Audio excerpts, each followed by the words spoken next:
So guys, maglalaro lang kami ng nanay ng we listen and we don't judge. Aaminin ko yung mga ginawa kong nakakasalanan sa kanya nang hindi niya alam na ginawa ko. Tapos, bawal siyang magsalita, bawal siyang mag-react. We listen and we don't judge. So, dati ay nagnakaw ako ng pera sa kanyang, pero hindi ko sinabi sa kanya.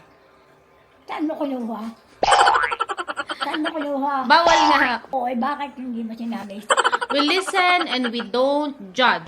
So, dati, nakita ko ang mamay, yung lolo ko, na may kasamang babaeng mapayat, tapos sexy. Tapos, hindi ko sinabi sa nanay, hindi ko sinumbong sa nanay. Yung nanay mo? Ikaw?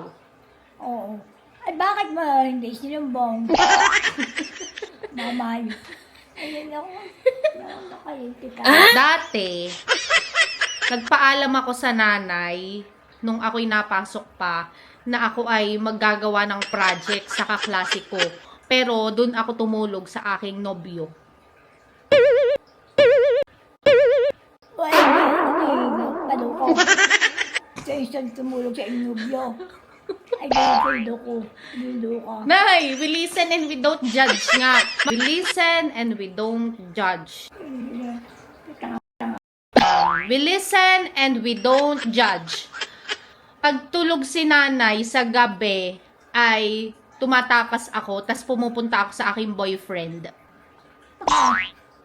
Tumatakas? Ay, talagang totoo yan? Bakit?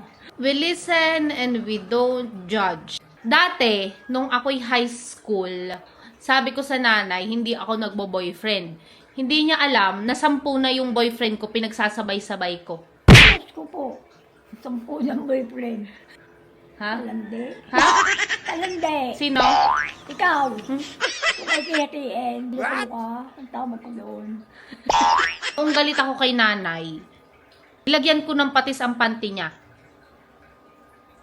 Pati sa pati? Bakit nga na yun? Ay ko. Nay, pasan ka? Ako'y Nay, pasan ka? nawawala ng gana. Kanino ka nawawala ng gana? Tatawakusan mo sa iyo. Bakit? Nay, we listen and we don't judge lang. Hindi ka dapat magtampo. Ma, asawa ka. Bakit? Di kilo ka.